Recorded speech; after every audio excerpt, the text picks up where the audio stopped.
प्रणाम गुरुदेव। शिवोहम।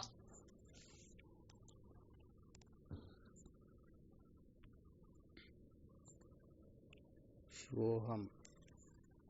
शिवहम। गुरुदेव भगवान के श्री चरणों में प्रणाम। शिवोहम।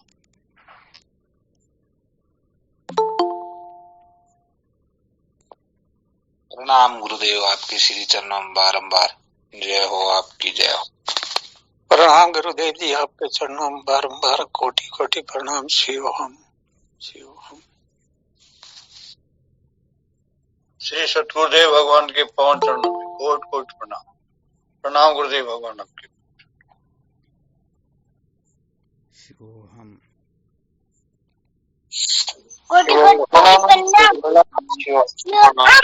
हाँ शिवोहम। स्वामी जी के चरणों में साष्टांग प्रणाम। शिवोहम।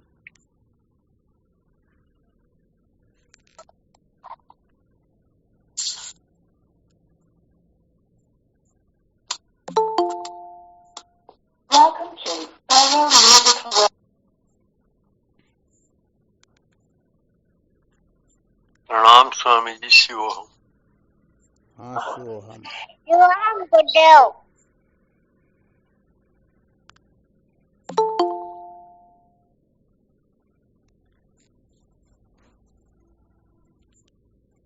क्या विषय चल रहा था अपना? संसार को बनाए रखकर कभी भी सत्य का साक्षात्कार नहीं किया जा सकता। संसार को बनाए रखकर कभी भी सत्य का साक्षात्कार नहीं किया जा सकता, ये चल रहा था ना जी हुक्म।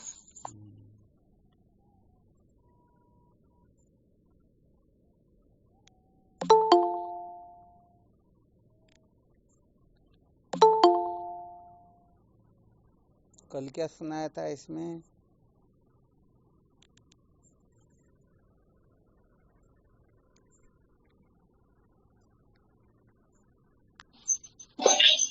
संसार दुख स्वरूप है, इसके बारे में अलग अलग तरह के उदाहरणों के द्वारा इसमें आपने थोड़ी चर्चा की गई। ठीक बात है।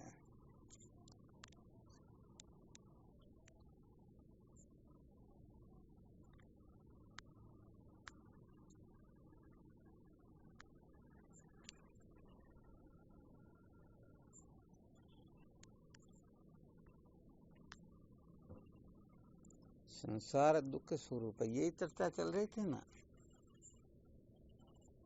जी महाराज जी।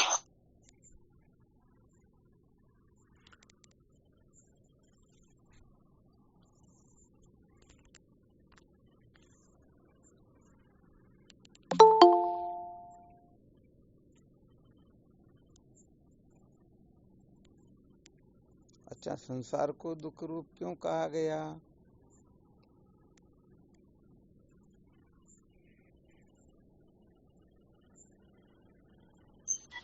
स्वामी जी, इससे नित्य सुख की प्राप्ति नहीं होती गुरुदेव। नित्य सुख की प्राप्ति नहीं होती है ना, इसलिए दुख गुरुदेव। रूप कहा गया ना।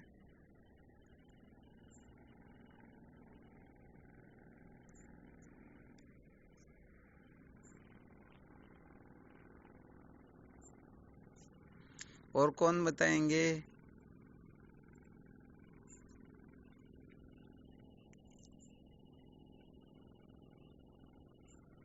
प्रणाम गुरुदेव भगवान। गुरुदेव, जो वस्तु है नहीं और सुख स्वरूप कैसे हो सकती है? अच्छा, है ही नहीं है ना जी। फिर ये तो बहुत ऊंची बात हो जाती है।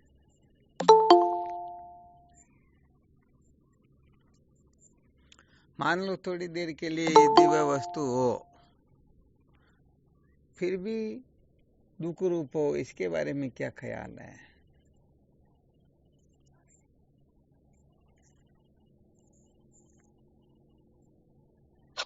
तो बदलता रहता वो सुख रूप नहीं होता। हाँ, ये बात है।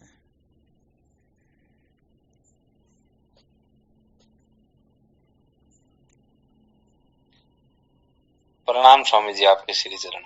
हाँ शिवोहम। स्वामी जी कल आपने बताया नहीं ये संसार मृग तृष्णा की बात है, तो प्रतीति तो होती है बड़ी प्राप्ति नहीं होती, इसलिए दुख रूप है। बहुत अच्छी बात है। तो स्वामी जी इसमें तो कुछ प्रतीति होती है तो कुछ प्राप्ति भी होती है, थोड़ी होती तो है क्षणिक पर भी। हाँ, इसी दृष्टि से पूछा जा रहा है।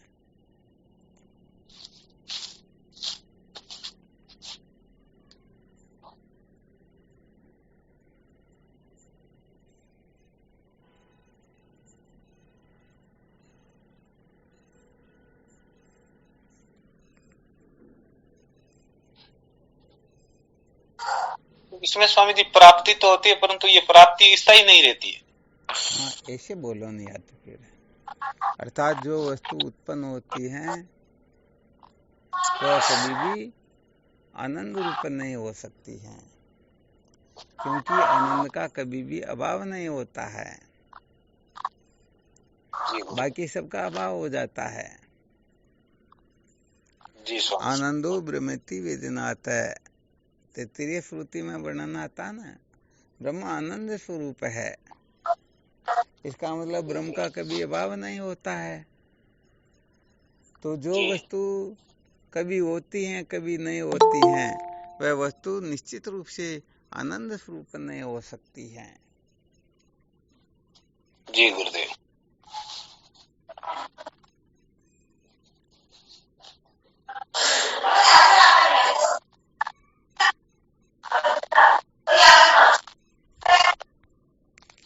और महाराज ये एक देश ही है संसार, इसलिए फिर भी उनका सब जगह एक पूर्ति हो।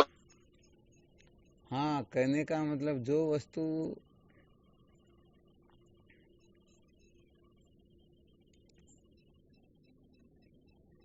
देश में काल में उत्पन्न होने वाली होती है ना, वह वस्तु निश्चित रूप से आनंद रूप नहीं हो सकती है, क्योंकि देश काल वस्तु ये तीनों क्या होते हैं? ये तीनों ही मिथ्या होते हैं। क्या होते हैं? मिथ्या। यहाँ पर कहने का मतलब जो जिस वस्तु की सिद्धि ही नहीं होती वह वस्तु तो मिथ्या ही होगी ना। जैसे रज्जु में प्रतीयमान सर्प जो है ना, यहाँ पर सर्प को वस्तु समझ लीजिए, तो सर्प किसके आश्रित है? रज्जु के आश्रित है। हाँ, बिल्कुल ठीक बात है। यहाँ पर रज्जु अधिष्ठान हो गया, परंतु विचार करो जिनको सर्प का ज्ञान ही नहीं है उनको रज्जु में सर्प की भ्रांति हो सकती है क्या? नहीं जी। भाई संस्कार है, इसीलिए तो सर्प के संस्कारों से सर्प की भ्रांति हो रही है। तो यहाँ पर ये सर्प जो है सर्प के ज्ञान के आश्रित है, अर्थात अपने को इस प्रकार का ज्ञान है, इसीलिए तो यहाँ पर भी अपने को सर्प के बारे में ख्याल हो रहा है। तो ये ज्ञान जो है सर्प के आश्रित होता है और सर्प जो है ज्ञान के आश्रित होता है। सर्प दिखाई दे रहा है इसलिए ज्ञान हो रहा, और ज्ञान है इसलिए सर्प दिखाई दे रहा। तो बताओ ये दोनों ही एक दूसरे के आश्रित हुए या नहीं हुए? जी महाराज। और जो वस्तु अन्योन्याश्रय वाली होती हैं, अर्थात वह उसके आश्रित होती हैं, वह उसके आश्रित होती हैं, ऐसी वस्तु को मिथ्या कहते हैं, झूठी कहते हैं। आ गया समझ में? जी महाराज। तो यहाँ पर स्वामी जी, हाँ बोलो। कैसे? अरे वे रज्जु में सर्प दिखाई दे रहा है क्योंकि हमको सर्प का ज्ञान है जी, और ज्ञान इसलिए हो रहा है क्योंकि वहां सर्प दिखाई दे रहा। तो सर्प होगा तभी हमें सर्प का ज्ञान होगा, और ज्ञान होगा तभी सर्प होगा। दोनों एक दूसरे के आश्रित हुए या नहीं हुए? जी बिल्कुल महाराज जी। भाई यदि अगर अपने को सर्वनाम सर्प नाम की कोई वस्तु ही न हो तो ज्ञान तो वस्तु के आश्रित होता है ना। तो सर्प दिखाई दे रहा है इसलिए अपने को सर्प का ज्ञान हो रहा है, तो ये ज्ञान सर्प के आश्रित हो गया। सर्प है तभी अपने को ज्ञान हो रहा, सर्प नहीं होता तो ये ज्ञान इतना नहीं होता। भयंकर है, खाते ही मर जाते हैं, फूंक देने मात्र से अंधे हो जाते हैं, ऐसी जो कल्पनाएं होती हैं, इस कल्पनाओं का क्या होता? नहीं होता ऐसा। ठीक है ना। तो ये ज्ञान जो है सर्प के आश्रित है, और यदि अपनी वृत्ति सर्पाकार न हो तो बताओ हम उसे सर्प समझेंगे क्या? नहीं समझेंगे।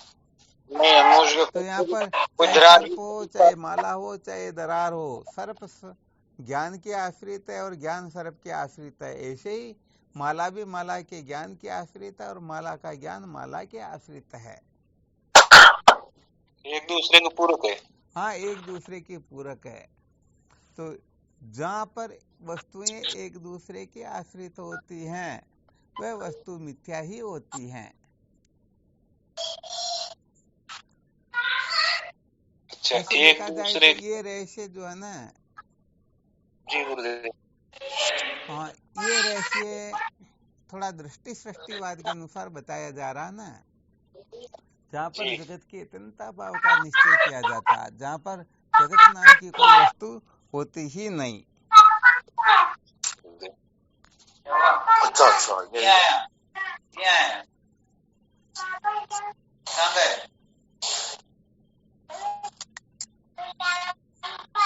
कौन से काम पे हैं? कौन से काम पे गए?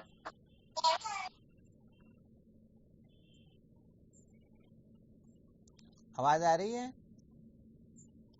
जी गुरुदेव आ रही महाराज जी। ठीक बात है। तो ये रहस्य तो वैसे देखा जाए तो जो सृष्टि दृष्टिवाद होता है इससे भी थोड़ा उच्च कक्षा का होता है। एक स्वामी जी इसमें और जिज्ञासा है। हाँ बिल्कुल बोलो। आपने जो अभी बताया एक दूसरे जो पूरक होते हैं वो मिथ्या होते हैं। हाँ, तो स्वामी जी वो मिथ्या कैसे होते हैं? एक दूसरे के पूरक होते हैं वो, तो सत्य जिसके होंगे, पूरक नहीं होते मिथ्या। फिर सत्य होंगे क्या?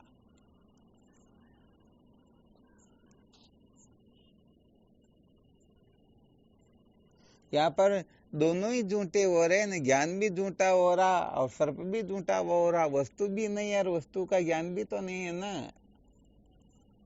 जी गुरुदेव। हाँ, दोनों में यदि एक सत्य होता ना तब तो बात कुछ और हो जाती, परंतु यह न वस्तु है और न वस्तु का ज्ञान है। वस्तु और वस्तु का ज्ञान, दृष्टि सृष्टिवाद का क्या मतलब होता है?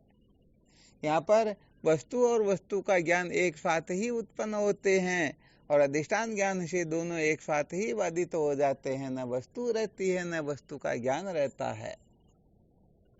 तो ये जगत और जगत का ज्ञान क्या है? ब्रह्म के ज्ञान से ही तो होता है। जी गुरुदेव। तो यहाँ पर ज्ञान भी झूठा है, वस्तु भी झूठी है। विचार करके देखो, सत्य है क्या? नहीं है सत्य गुरुदेव। हाँ, तो आत्म तत्व के ज्ञान से ये जगत भी प्रतीत होता है, जगत का ज्ञान भी प्रतीत होता है। जबकि वास्तव में देखा जाए तो जगत यदि न हो तो ज्ञान किस बात का, और जगताकार वर्ती न मन रहे हो, इस प्रकार का ज्ञान नहीं हो रहा तो जगत भी किस बात का? जी बिल्कुल सत्य वचन गुरुदेव। हाँ, इनके लिए थोड़ा और मंथन करना होगा, क्योंकि ये थोड़ा दृष्टि सृष्टिवाद को सिद्ध करने के लिए है ना।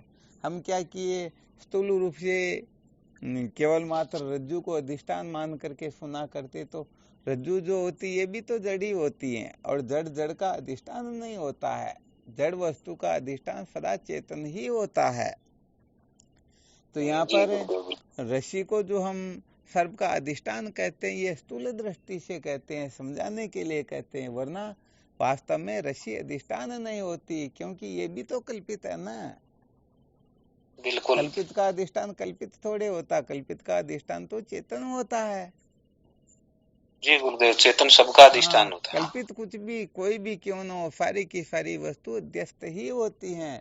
ये अधिष्ठान में बिना हुए ही प्रतीत होती हैं। तो हम इनको केवल मात्र कल्पना करके मानते अवश्य हैं, परंतु वस्तुतः ऐसा होता ही नहीं। जी गुरुदेव, बिल्कुल। तो इस संसार के अंतर्गत किसी भी वस्तु को ले लीजिए, वस्तु और वस्तु का ज्ञान ये दोनों ही एक साथ ही उत्पन्न होते हैं, एक साथ ही नष्ट होते हैं। सुषुप्ति अवस्था के अंतर्गत वस्तु रहती या वस्तु का ज्ञान रहता? ये तो दोनों ही नहीं रहते हैं। हाँ, दोनों ही नहीं रहते हैं। इसीलिए तो ये बड़ा विलक्षण सूत्र है। ये तो जब थोड़ा अच्छी तरह से वेदांत का स्वाध्याय हो जाएगा ना, या जिनको अप्रोक्ष बोध होने लगेगा, तब ये पता चलेगा कि संसार कितना का है। जितना हम देखते हैं बस उतना ही संसार होता है।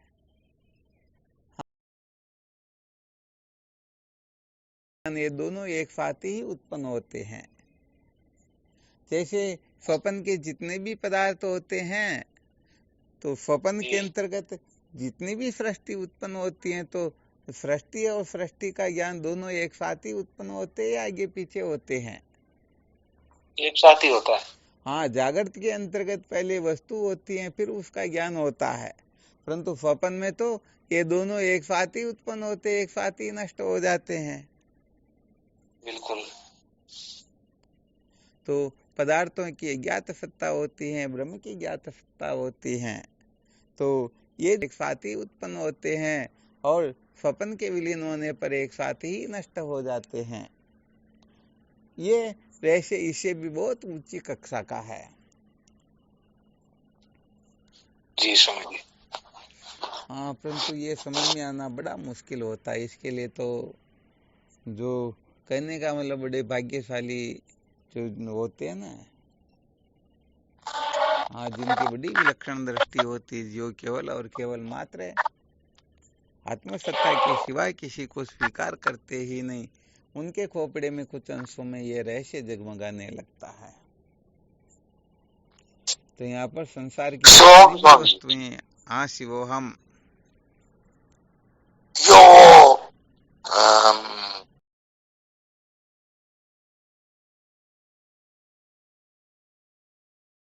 दोनों एक साथ ही उत्पन्न होते हैं, एक साथ ही नष्ट हो जाते हैं। जैसे समझो स्वप्न के जागृत के अंतर्गत क्या होता है, हम जैसे समझो कहीं किसी कार्यक्रम में जा रहे हैं, तो कार्यक्रम में जा रहे हैं तो अभी तो समझो हम अपने घर पर बैठे हुए हैं, और कार्यक्रम में जा रहे हैं तो वो कार्यक्रम में अपन नहीं भी गए, उससे पहले भी तो कार्यक्रम चल रहा ना जी। हम वहां पर जाकर के बैठे तो अपने को ऐसा ही तो लगता कि मेरे आने से पहले भी ये कार्यक्रम चल रहा था, और मैं उठ करके यहाँ से चला जाऊं, उसके बाद में भी ये चलता रहेगा। ऐसा ही होता है ना जी स्वामी। परंतु स्वप्न अवस्था के अंतर्गत वो कार्यक्रम और कार्यक्रम को देखने वाला एक साथ ही बनता और एक साथ ही बिगड़ता है, तो आगे पीछे होता है नहीं, एक साथ ही होता है। हाँ, एक साथ ही होता है। इसीलिए तो ये रहस्य बड़ा खतरनाक होता है, ये हर किसी के समझ में आता ही नहीं। हम पहले संसार की सत्ता को स्वीकार करते, उसके बाद में हम उसको देखते हैं, फिर उसका ज्ञान करके उसका मिथ्यात्व निश्चय करके फिर ब्रह्म साक्षात्कार करते। ये सारा का सारा सृष्टि दृष्टिवाद होता जी स्वामी।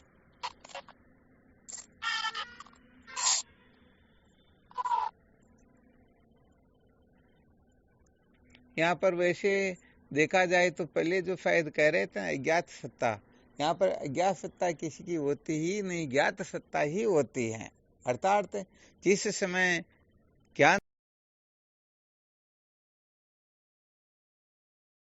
ज्ञात सत्ता मात्र ब्रह्म की ही होती है और किसी की होती ही नहीं। तो यहाँ पर पदार्थों की भी ज्ञात सत्ता नहीं होती है, ज्ञात सत्ता ही होती है। अर्थात जिस समय अपने को ज्ञान होता उस समय ही वह है, और जब नहीं होता उस समय वह नहीं है। इसका मतलब क्या सिद्ध हुआ? अधिष्ठान ही तो सिद्ध हुआ।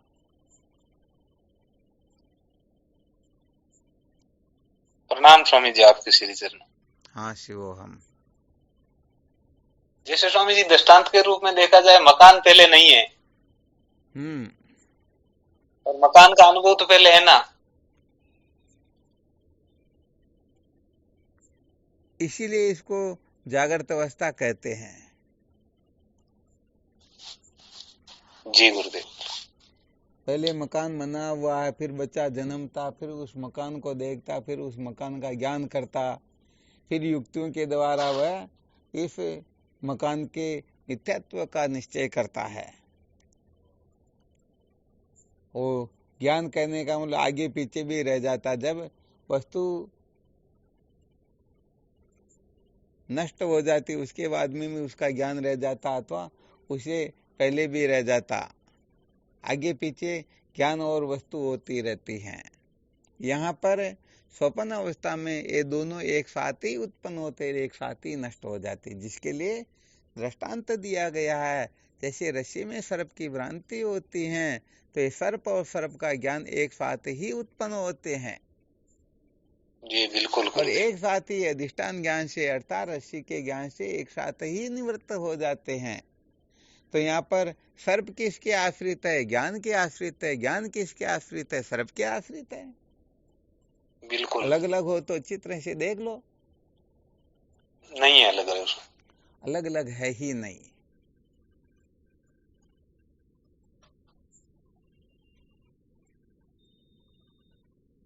तो ये जो रहस्य है ना, ये यदि किसी के समझ में आ जाए तो पता लग जाता है कि सचमुच में जगत नाम की कोई वस्तु होती ही नहीं। अरे जब जगत नाम की कोई वस्तु है ही नहीं तो आग्रह करे तो किसका करे?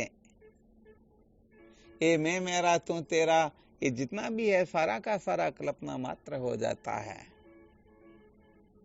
ये सत्ता मान किया जाता है, अन्यथा तो नहीं है स्वामी। हाँ, हम किसी को श्रेष्ठ समझते हैं, किसी को निकृष्ट समझते हैं, किसी को अपना समझते हैं, किसी को पराया समझते हैं। वैसे देखा जाए तो हमारे में संसार की आस्था इतनी खतरनाक है कि ब्रह्म साक्षात्कार होना मुश्किल ही नहीं बल्कि असंभव होता है। परंतु जब ये रहस्य समझ में आ जाता तो ये तो वेदांत का सर्वोच्च कोटि का सिद्धांत होता।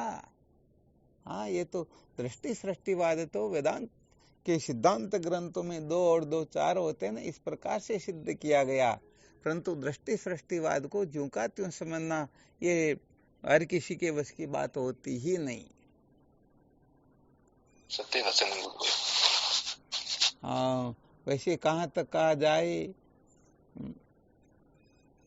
विचार सागर दर्पण के अंतर्गत दृष्टि सृष्टिवाद नाम का एक लेख स्वामी मनोरानंद सागर जी महाराज लिखते हैं।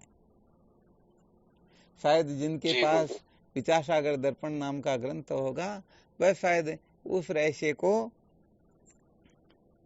पढ़ा समझा अनुभव किया होगा, कुछ न कुछ किया ही होगा। तो वह लेख जो है वह भी विचारणीय हो जाता है। ध्यान देना अच्छी तरह से। जी गुरुदेव। इसलिए वो दृष्टि सृष्टिवाद का रहस्य समझना हर किसी के वश की बात होती ही नहीं।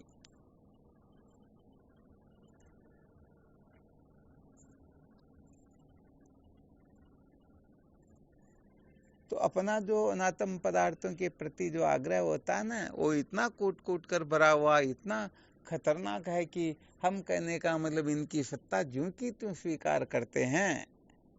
हम संसार को भी स्वीकार करते हैं, शरीर को भी स्वीकार करते हैं, शरीर के धर्मों को स्वीकार करते हैं, शरीर के संबंधों को स्वीकार करते हैं।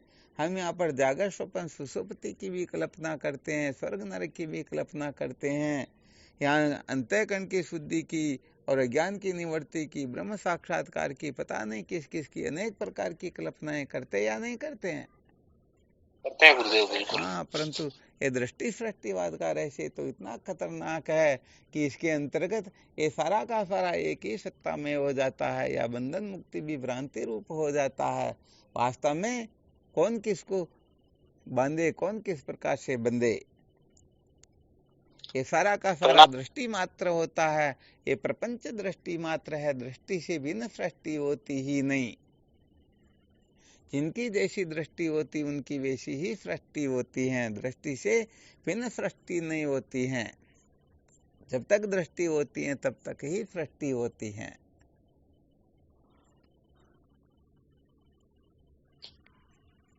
प्रणाम स्वामी जी, आपकी शिक्षा बारंबार। हाँ शिवोहम।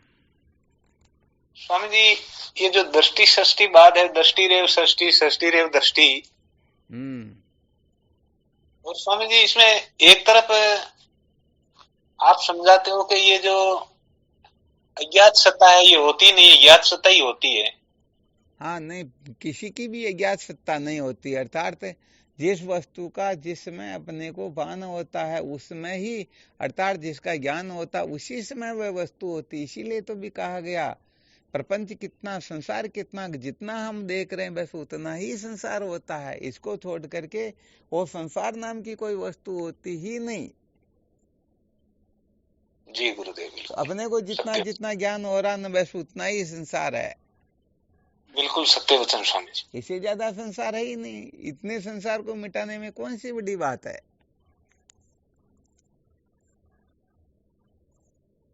जितनी हमने कल्पना की उतना ही संसार है, बिल्कुल सत्य वचन। यहाँ पर तो कहने का मतलब सिद्धांत ही ये लागू होता है कि भगवान वशिष्ठ जी महाराज कहते हैं ना, हे राम, जिसको तू देखता है वह तू ही है। परंतु ये बहुत उच्च कक्षा होती है। सबसे पहले सृष्टि दृष्टिवाद के रहस्य को समझना होता है। सृष्टि दृष्टिवाद में भी 5 पक्ष होते हैं। आभासवाद होता है, अवच्छेदवाद होता है, कार्य कारणोपाधिवाद होता है, अनवच्छिन्नवाद होता है, बिंब प्रतिबिंबवाद होता है। इनमें से किसी एक को भी अच्छी तरह से समझे तो भी कहने का मतलब उनको ब्रह्म साक्षात्कार निश्चित रूप से हो जाता है। परंतु इसमें 3 प्रकार की सत्ताएं मानी जाती हैं, और दृष्टि सृष्टिवाद में सत्ता केवल मात्र 2 ही होती हैं, ब्रह्म की सत्ता और ब्रह्म के सिवाय भूत भौतिक जो कुछ भी है सबकी प्रतिभाषिक सत्ता ही होती है, प्रतीति मात्र ही होते हैं, वस्तुतः वो होते ही नहीं। परंतु अब ऐसा स्वीकार करने में तो बड़ी खतरनाक बात है ना। जी गुरुदेव। अभी ऐसा कर ले, घरवाली को ऐसा कह दे तो तुरंत ही रिजेक्ट कर देंगे ना। बिल्कुल गुरुदेव। हाँ, इसलिए ये कहने का मतलब जो सचमुच में इनसे विरक्त होते हैं ना, हाँ, उनके खोपड़े में बातें बैठने लगती हैं। वरना तो या तो मजबूरी से मानना ही पड़ेगा, इनका अभाव करके देखो या इनके लिए कुछ कह करके देखो तो मजा बता देंगे। वो भंवर माल पर कोई पत्थर फेंक करके देखे ना तो उसे पता लगता।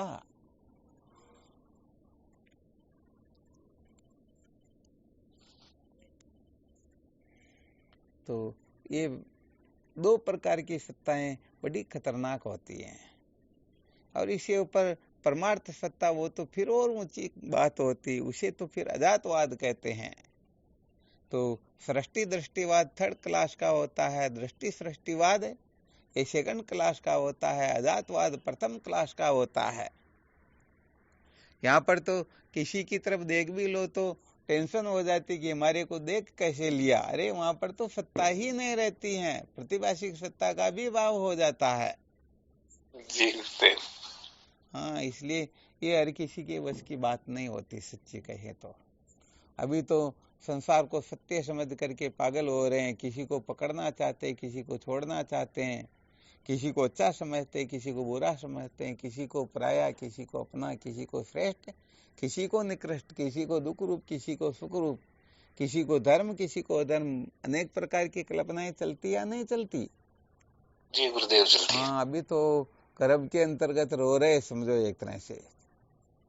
अभी उनका जन्म भी नहीं हुआ वेदांत के रहस्य को समझने के लिए, क्योंकि वेदांत का रहस्य तो बड़ा विलक्षण होता। ये तो क्या होता है कि इतनी उच्च कोटि का रहस्य समझ में नहीं आता ना, इसलिए फिर इनको वो थोड़ा कुड़ की उंगली चिता करके बता दिया जाता, देखो भाई ये भी तो मीठा है ना। जी गुरुदेव सत्य। तो जिनसे संसार छूटता नहीं ना, उनको फिर ये 3 प्रकार की सत्ता वाला बोध करवाया जाता। सत्ताएं तीन प्रकार की स्वीकार करके, हाँ भाई व्यवहारिक सत्ता भी है, यहाँ पर तो व्यवहार पर ही धूल पड़ती बिल्कुल। बिल्कुल सत्य वचन स्वामी। यहाँ पर व्यवहार को महाराज अंगूठा बता दे, इतना खतरनाक हर किसी के वश में होता नहीं ना। यहाँ पर तो 24 घंटे लोग डरते हैं, ध्यान रखते हैं कि व्यवहार में अरे ऐसा ना हो जाए वैसा ना हो जाए। व्यवहार को कितना सत्य समझते हैं। सत्य वचन है गुरुदेव। वैसे देखा जाए तो इसके ऊपर तो धूल पड़नी तो पड़नी ही है, परंतु अब अपने में पावर नहीं होती है ना, इसीलिए तो कहा गया सन्यास्यम श्रवणम कुर्यात है। हम कहने का मतलब संसार के जितने भी नाते रिश्ते उनका संन्यास भी तो नहीं कर सकते ना। तो इसके ऊपर तो भी बहुत सारी बातें हैं। कल ही चर्चा चली थी, कंचन तजना सहज सहज त्रिया का ने मान बढ़ाई ईर्ष्या दुर्लभ तजना, ये तो ये भी बहुत छोटी बातें होती हैं, इनसे भी और बड़ी बड़ी बातें होती हैं। जी गुरुदेव बिल्कुल सत्य वचन।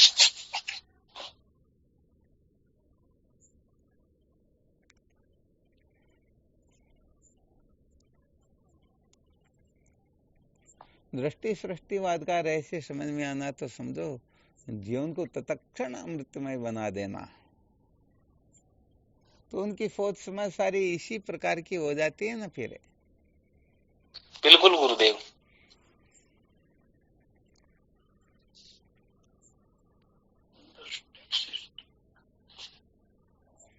तो ये जो चर्चा सुनाई गई है ये दो सत्ताओं को लेकर के, हालांकि आज सुनाना तो था जाया जो है वो किस प्रकार से दुख देती हैं, फिर भी चलो आज ये विषय गंभीर विषय चल गया है तो बड़ा विलक्षण है, परंतु समझ में आ जाए तो क्या कहने की बात है। वो तो महाराज जी ग्रेजुएशन है, हमारे को तो LKG भी पढ़ा हो।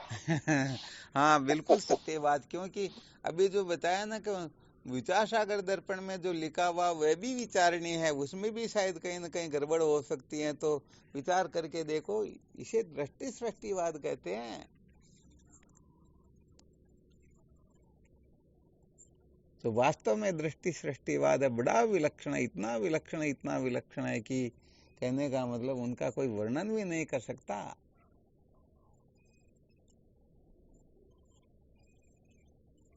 क्योंकि सत्य सत्य होता।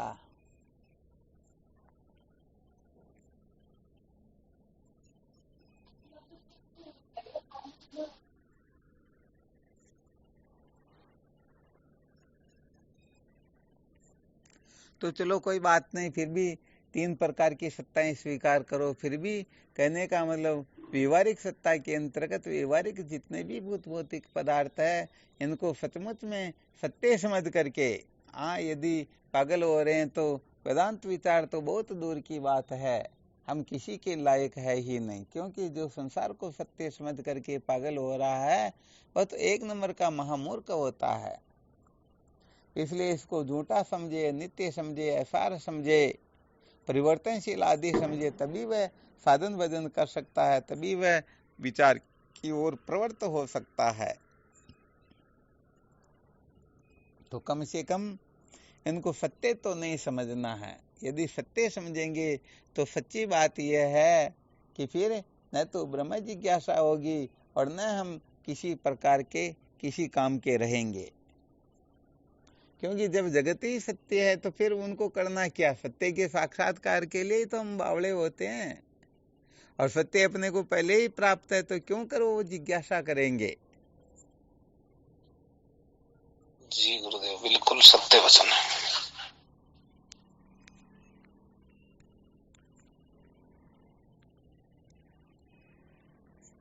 यहाँ पर तो समझो 32 वर्ष तक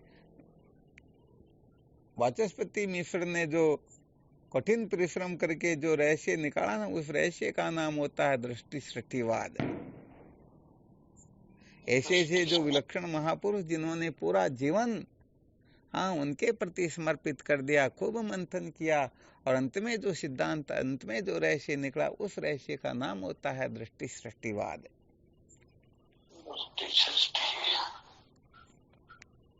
हाँ, परंतु पहले सृष्टि दृष्टिवाद को अच्छी तरह से समझोगे ना, तभी दृष्टि सृष्टिवाद अच्छी तरह से समझ में आ सकेगा।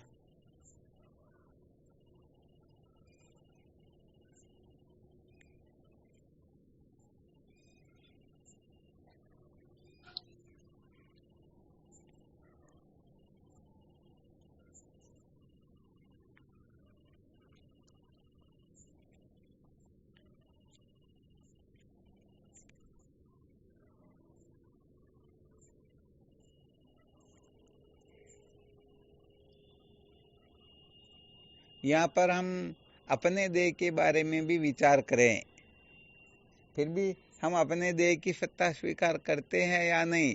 देह के प्रति हम अनेक प्रकार की कल्पनाएं करके बैठे रहते या नहीं रहते हैं? जी गुरुदेव, रहते। हाँ, बैठे रहते, तो इसका मतलब अभी तक हम 3 प्रकार की सत्ता वाले ही हुए हैं। जैसे रस्सी में प्रतीयमान सर्प को चाहे दूध पिलाओ चाहे डंडा मारो, बात एक ही होती है या अलग अलग होती है? एक ही होती है गुरुदेव, दोनों मूर्ख। ये बात है। तो हम तो शरीर की सत्ता स्वीकार करे, कोई शरीर के का अपमान कर दे तो दुखी होते, मान कर दे तो सुखी हो जाते। तो शरीर संसार को सत्य समझ रहे या नहीं समझ रहे? बिल्कुल गुरुदेव। तो बस यही सृष्टि दृष्टिवाद हो गया। सबसे पहले सृष्टि फिर दृष्टि। सृष्टि नाम उत्पत्ति का होता है, दृष्टि नाम ज्ञान का होता है। तो यहाँ संसार उत्पन्न हुआ, उसके बाद में संसार का ज्ञान, जी। और ज्ञान और संसार दोनों एक साथ ही उत्पन्न हुए, दोनों एक साथ ही नष्ट हो गए। ये दृष्टि सृष्टिवाद। और ज्ञान ही, ज्ञान से भिन्न कोई सृष्टि है ही नहीं, ये है हाँ दृष्टि रेव सृष्टि। ये फिर अजातवाद हो जाता है। वहां पर तो न निरोधो न च उत्पत्ति न बद्धो न च साधक न मुमुक्षुर न वे मुक्त तेसा परमार्थता। इसीलिए तो वेदांत का रहस्य बड़ा विलक्षण होता है। शंकर वेदांत के अंतर्गत ये जो अजातवाद बताया गया ना, हाँ इसको फिर LKG कह दिया जाता कभी कभी, परंतु ये इतना खतरनाक होता है कि हर कोई टिक नहीं पाता यहाँ। क्या बात। इसलिए फिर क्या होता है कि बालकों जैसी बातें कह करके साधकों को प्रसन्न कर दिया जाता है। ठीक है, बेचारे वो चॉकलेट चूसते रहते, ऐसे ही जीवन निकल जाता। परमार्थ सत्य का साक्षात्कार ये बहुत विलक्षण होता है। हम क्या करते कि मौज मस्ती मनोरंजन करते हुए, हाँ मजे लेते हुए फिर ब्रह्म साक्षात्कार करना चाहते हैं ना। हम ये भी नहीं छोड़ना चाहते और ब्रह्म को भी प्राप्त करना चाहते, तो फिर उनके लिए ऐसे ही करना पड़ता है ना। क्या करें, ऐसे ही रास्ते निकालने पड़ते हैं।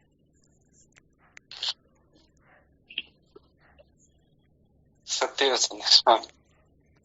हाँ, क्योंकि देह इंद्रियां प्राण मन बुद्धि इनका आग्रह निकलता ही नहीं। इनका आग्रह कहाँ निकले? इनसे संबंधी जितने, उनका आग्रह भी नहीं निकलता है। सत्य देखे तो स्वामी जी सत्य के साथ क्या हुआ?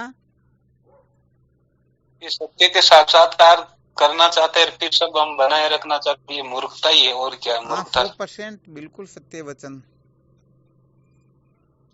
इसमें दो राय की बात है ही नहीं।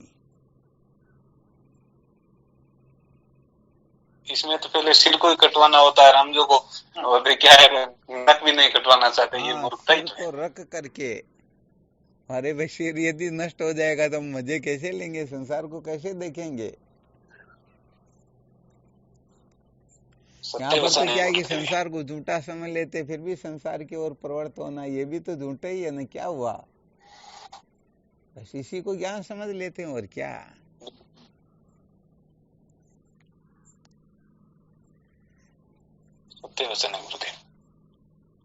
चलो ठीक, तो फिर कल विचार करेंगे। जो आज बृहदारण्यक श्रुति का थोड़ा विचार करना था कि ताकि संसार की असलियत का पता चले। आज तो चलो शायद वो क्या हुआ कि उठे भी नींद से, न किसी ने फोन कर दिया, नींद आ गई थी, समय भी हो गया था, पता ही नहीं चला। तो कुछ नींद में थे, कुछ कैसे थे, तो इस हिसाब से फिर जो विषय चल गया बस उसी तरफ नींद में निकल गए। क्या करें, अपना स्वभाव ही ऐसा ही रहा कि नींद में भी बोलना होता तो ये दृष्टि सृष्टिवादी बोलना होता था ना। तो आज चलो नींद में बोल ही गए, कल जग जाएंगे तो कल फिर वही सृष्टि दृष्टिवादी सुनाएंगे। जी बहुत कृपा होगी आप।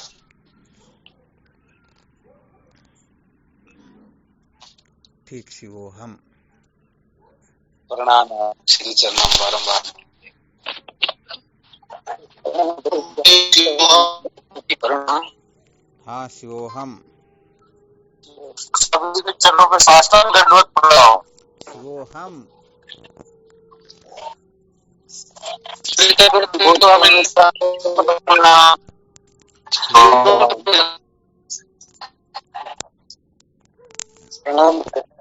शिवोहम।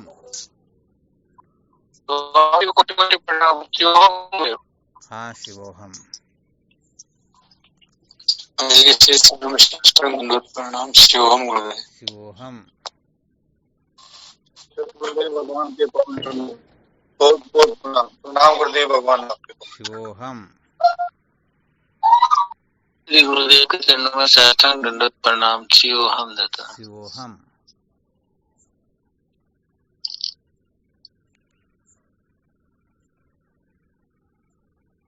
शिवोहम। शिवोहम।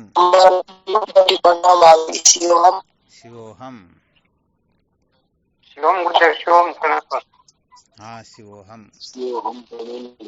हरिओम प्रणाम। शिवोहम।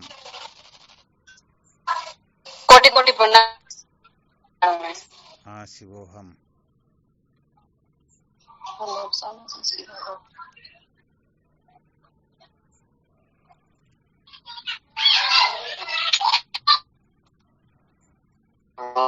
शिवो। हाँ शिवोहम।